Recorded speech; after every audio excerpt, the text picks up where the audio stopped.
What's shaking, everybody? I'm going to make a little bit of a video here for the new guys in the industry. Whether you're getting ready to go get your CDL, thinking about getting your CDL, going through school, going to your first company, in the trainer truck, in your first year, doesn't matter. I'm going to tell you something that's going to make you a lot more successful in this industry. Someone's going to help you out immensely, especially as you start out.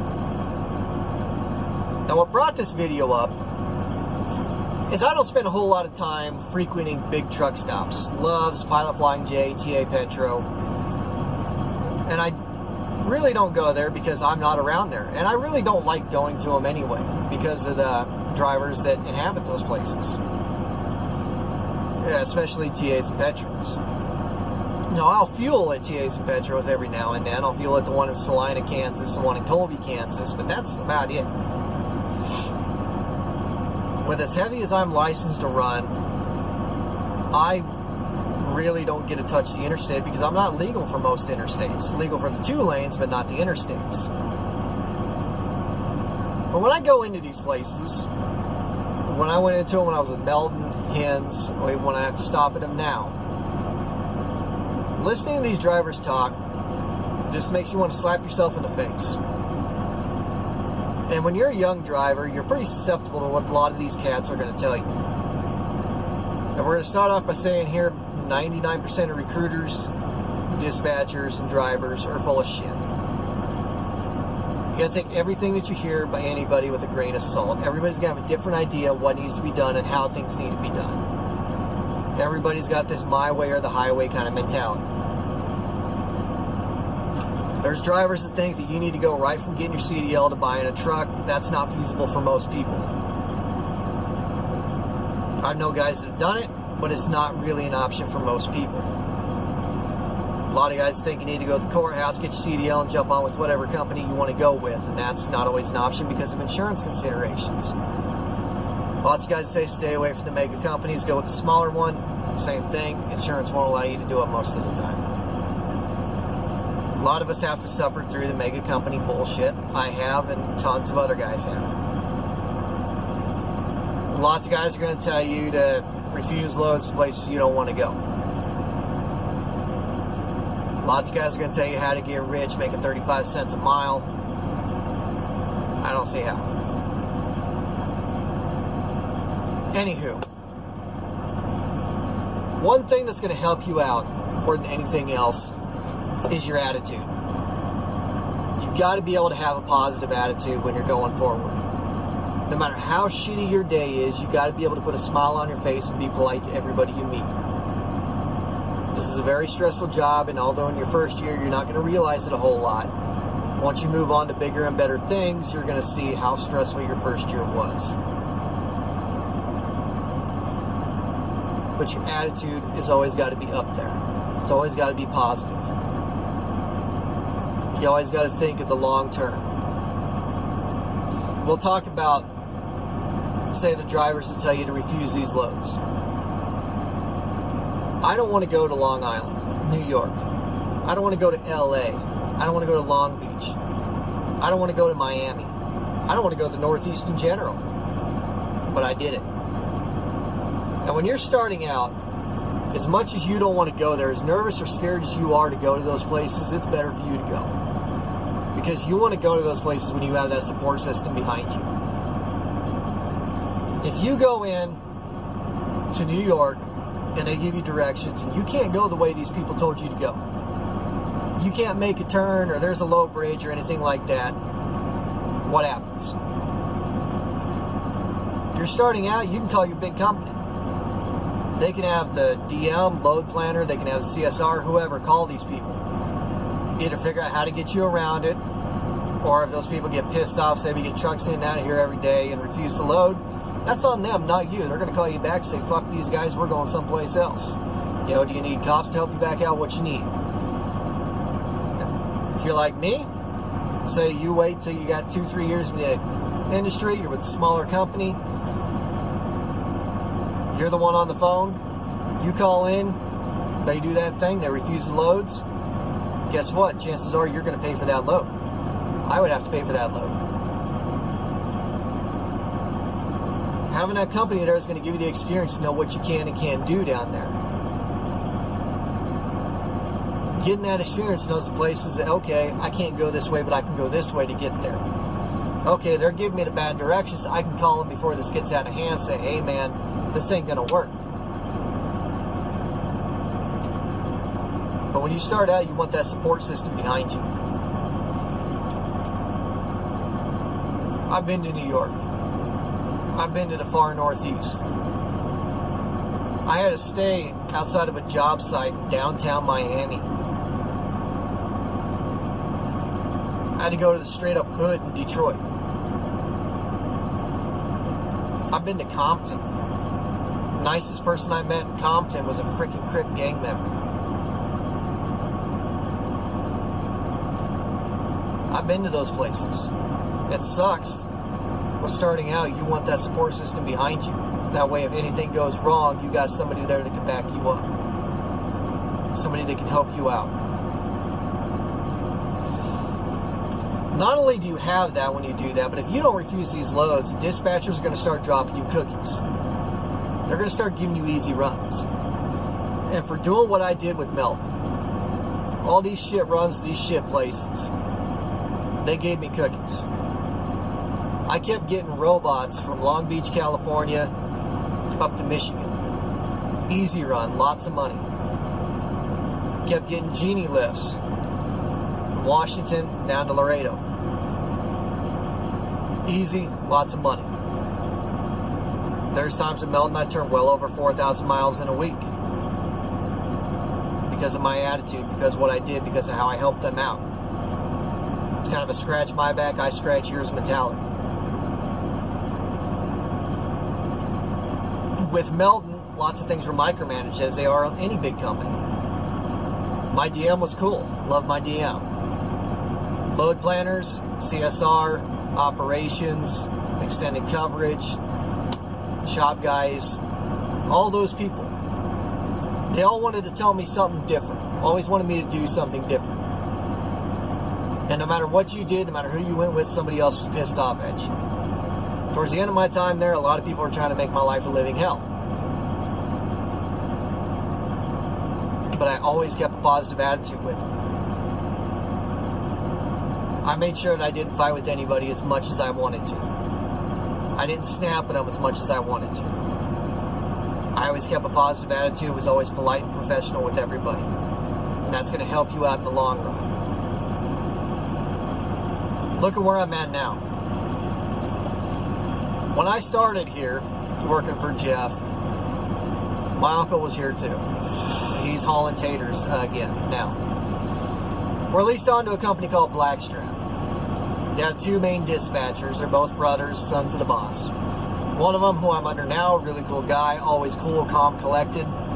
The other guy who I started under, who my uncle was under, excuse me, is the younger of the two brothers, but he has a lot more on his plate. He does a lot with the marketing, a lot with the customer service, etc., etc. So he's got a lot of stress on his shoulders, and he's got a little bit of an attitude because of it. And every driver that's been under him has always had a run-in with him. Always had him spat off at him because he gets stressed. There was between me and the other drivers, my uncle in particular, is that I let him say his bit, and I go on and I do my thing. If I get pissed off, I let him say his bit, and then I'll vent to the guy that owns the truck, Jeff. My uncle, along with a lot of other drivers, will sit there and fight with this kid. One time in particular, I broke down twice in one day. Wasn't able to fool things around and run outlaw enough. I got tired, I went to bed. That's how we do it. He called me the next morning chewing my ass and just screaming at me. I didn't say a word to him. I let him say his bit. We got off the phone. I called my boss. I talked to him. We vented about it a little bit. And then I went on and I did my thing. You know what? I'm treated like royalty. I'm treated like a king. Every time I go in there, they shake my hand. I get the good paying loads. I get cookies. If I need them to help me out with something, they help me out. I am home every Friday. Not as early as I want to be, but I'm home every Friday and leaving every Monday.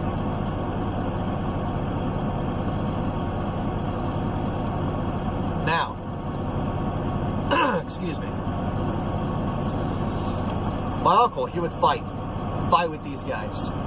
He would throw fits with all these guys. Yeah.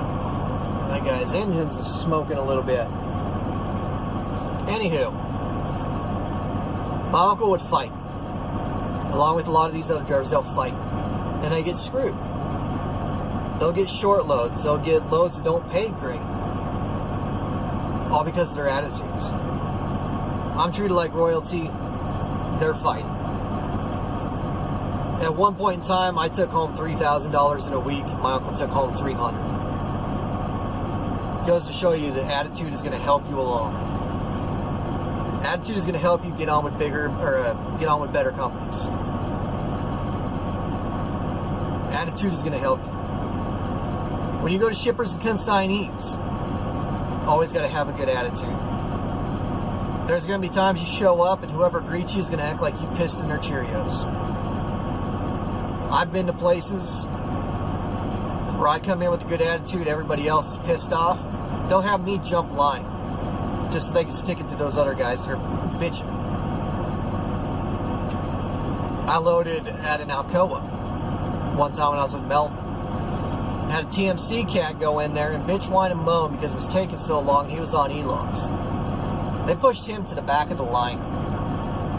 They were going to intentionally try to run him out of hours because of his attitude, which places can do. Whether you like to admit it or not, they can do that. There's plenty of times I've been loaded before guys that were there before me because of my attitude. Because I came in with a positive attitude. It was always yes sir, yes ma'am. And that's what you got to do.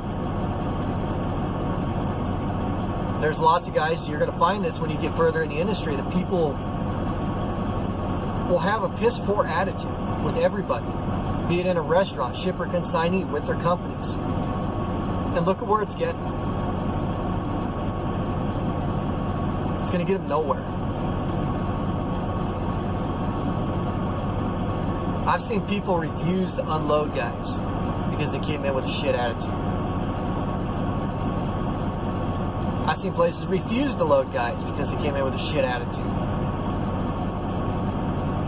I've seen places make people wait because of that. Like I just said, there's times that I've been able to jump line because of that.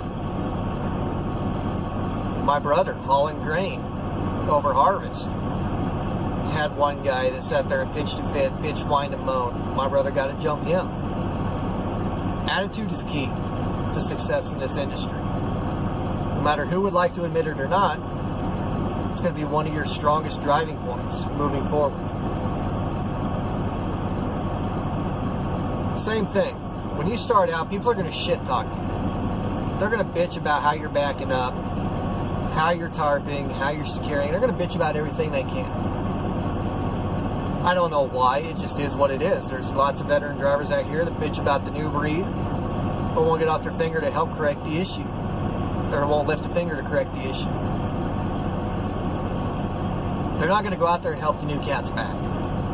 They're not going to go out there and help the new kids tarp, secure their loads, do anything. We had a guy with Melton, Million Miler, bitch, whine, and moan about the new breeds. We're out there loading hay with him. So we helped him tarp his shit. Guess what? You think that guy would stay around and say thank you? Nope. After we got him tarped, after he stood around and did nothing, he put his shit away, jumped in his truck, and got the fuck up out of there. I've always been one to help people roll tarps. Help them if they needed help. I've helped people back in. Guys will say, well, people bitch when you try to help them. I've had that happen too. I was in Arkansas, helped a couple of younger cats back in, got the thank yous. Had one guy, watched him for 15 minutes, offered to help him. The guy got pissed off at me, said, I've been driving for 10 fucking years, I don't need your help. 45 minutes later, he's knocking on my door asking if I can help him back in. There's guys that are going to tell you to fuck off when you try to help them. Just tip your hat and walk away. There's rookies that'll say that. My uncle had one years ago that backed into his truck over in Fort Stone, Missouri. Hollered at him on the radio, and the guy said, fuck you, I know what I'm doing. back straight up into his truck. We've all had it happen. But your attitude is going to help you out. And there's going to be times that you're going to need help. Don't be afraid to help other people. Always try to stay positive out here. If you let yourself get pissy, emotional, your life's going to be hell. It's not an easy job. It's a grind every single day.